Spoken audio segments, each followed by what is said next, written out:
Os jornalistas da CNN, Basília Rodrigues e Gustavo Uribe, que estava com a gente até agora, apuraram que um grupo de líderes partidários informou hoje ao governo de transição que o Congresso Nacional aceitaria sem resistências uma PEC de transição no valor de 80 bilhões de reais. O montante seria suficiente para garantir um Bolsa Família de R$ 600 e um aumento real no salário mínimo no próximo ano.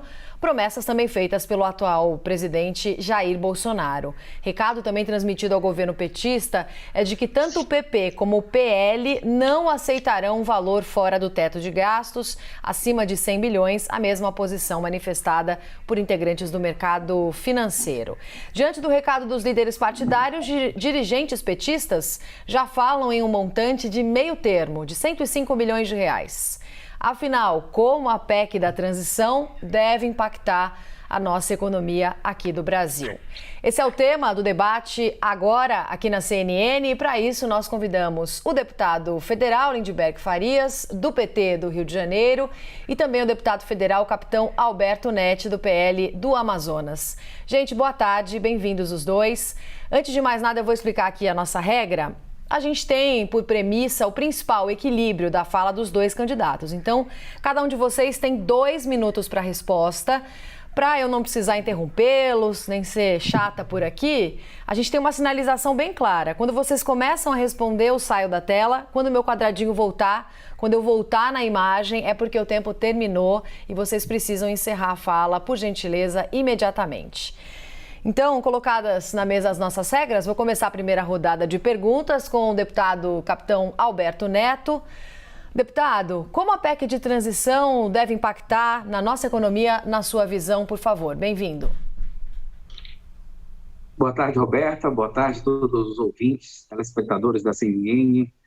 Parabéns pelo brilhante programa. A gente tem que lutar sempre por uma imprensa livre, sempre lutar para que não volte censura nunca mais no nosso país. Mas voltando sobre a PEC de transição, é uma PEC perigosa.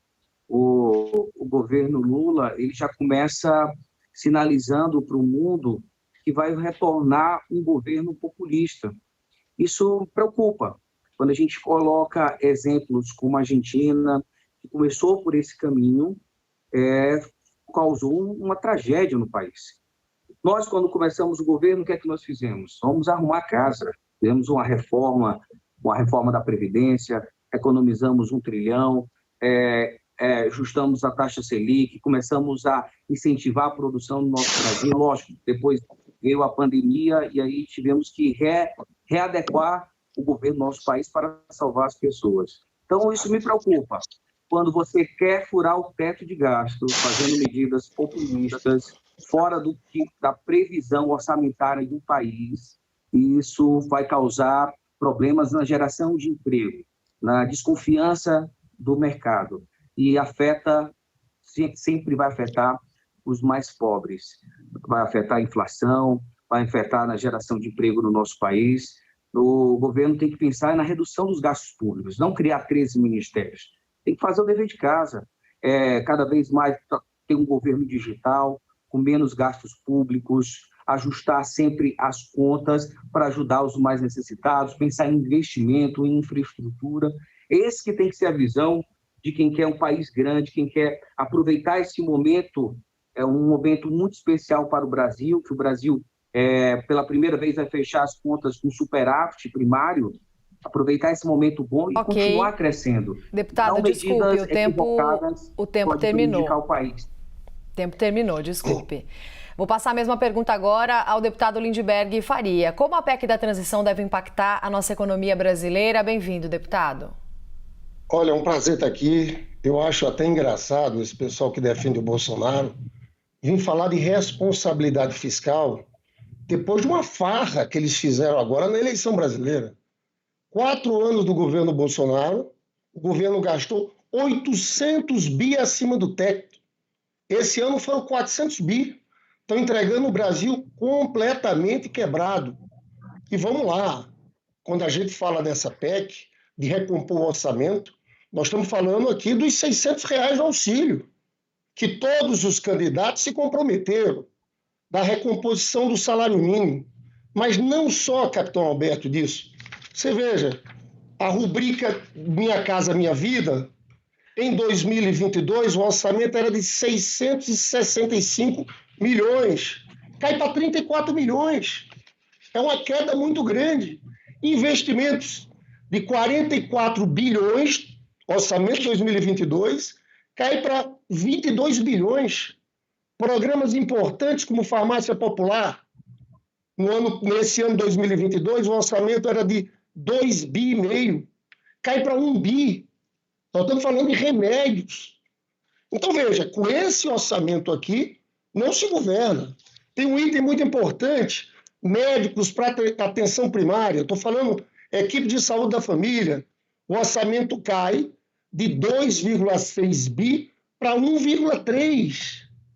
Então, esse orçamento aqui está destruído. Foi uma irresponsabilidade gigantesca enviarem esse orçamento. Então, o que a gente está querendo aqui é recompor o orçamento e, na verdade, entrar em temas que foram temas decisivos, como os R$600 do auxílio emergencial e o salário mínimo, que foram compromissos de campanha. Vou iniciar a segunda rodada de perguntas com Lindenberg Faria. Deputado, diante da dificuldade para aprovar uma proposta de emenda à Constituição, o governo eleito analisa a possibilidade de abrir um crédito extraordinário via medida provisória. Desse modo, o Executivo não precisaria do aval do Congresso para entrar em vigor. Qual que é a sua avaliação sobre essa possível alternativa que vem sendo chamada de Plano B? Olha, essa é uma alternativa viável também. A vantagem desse caminho é que a gente não precisaria de 308 votos agora. A gente não precipitaria uma negociação com a Câmara. Então, são dois caminhos.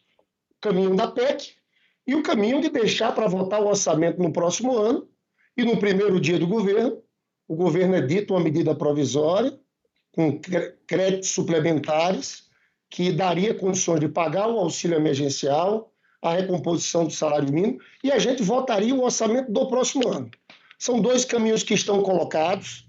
Esse segundo caminho tem o aval do Tribunal de Contas da União. O Bolsonaro já fez isso agora, recentemente. Então, acho que o governo tem que avaliar e ver o que é melhor. Eu acho que esse caminho da edição de uma medida provisória tem uma vantagem, porque a gente não teria que fazer uma votação agora com esse Congresso Nacional. A gente deixaria tudo para mais à frente. Agora, volto a dizer, viu, Roberta, é fundamental recompor o orçamento, principalmente na questão social. O orçamento que enviaram para 2023, as universidades públicas não vão funcionar. Não vai ter dinheiro para manutenção dos institutos federais, né? E eu acho que, é claro, essa farra eleitoral que eles fizeram atrapalhou muito a situação fiscal brasileira. Eu quero aqui relembrar que quando o Lula foi eleito presidente pela primeira vez, a dívida brasileira era de 60% do PIB. Nós governamos com responsabilidade fiscal. A dívida caiu de 60% para 34%. Agora, num momento de crise como essa, a gente tem que pensar primeiramente em recompor esse orçamento e colocar a economia para crescer. Então é por isso que a gente acha esse tema fundamental para a governabilidade do presidente Lula. Repito a pergunta agora para o deputado capitão Alberto Neto. Diante da dificuldade para aprovar a proposta de emenda à Constituição, o governo eleito analisa também a possibilidade de abrir um crédito extraordinário via MP, medida provisória. Desse modo, o Executivo não precisaria do aval do Congresso entrar em vigor. Qual que é a sua avaliação sobre essa possível alternativa, deputado? Primeiro, nós temos sim um compromisso na manutenção do Auxílio Brasil de R$600, com a criação do governo Bolsonaro, que reduziu a pobreza em 23%. Foi a maior distribuição de renda na história desse país. E o Brasil e o governo Bolsonaro enfrentou guerra e enfrentou pandemia. Por isso que aumentou o gasto. Mas foi gasto de maneira tão correta, a distribuição foi feita de maneira honesta, justa. Sabe o que aconteceu com o nosso Brasil? O Brasil hoje é um dos países que mais cresce no mundo, cresce mais do que os Estados Unidos, que a Alemanha, que a Inglaterra.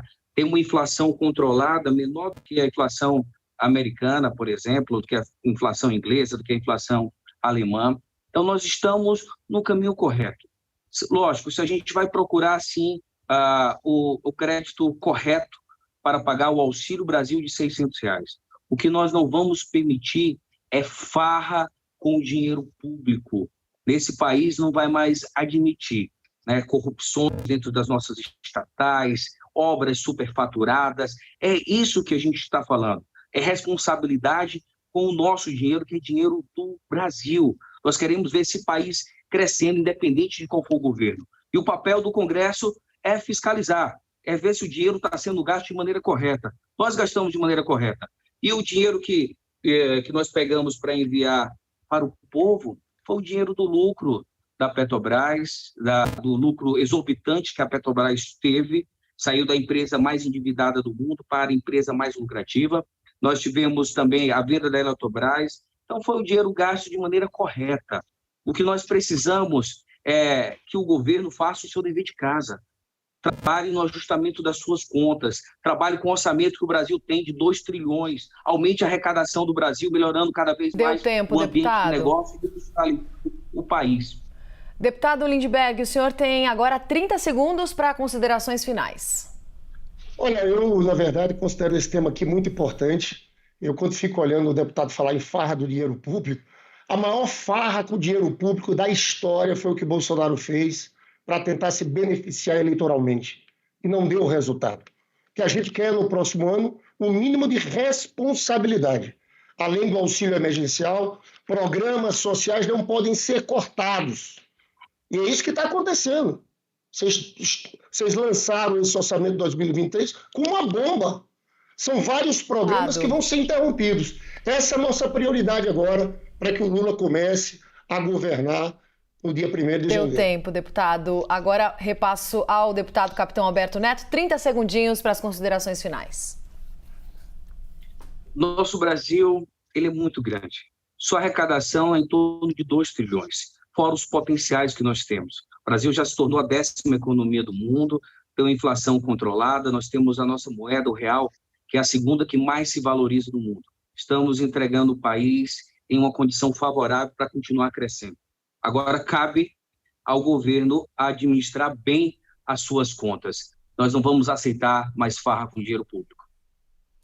Conversamos com o deputado federal Lindbergh Farias, do PT do Rio, deputado federal Capitão Alberto Neto, do PL do Amazonas. Muito obrigada, Alberto Neto. Muito obrigada pela participação aqui no debate da CNN aos dois.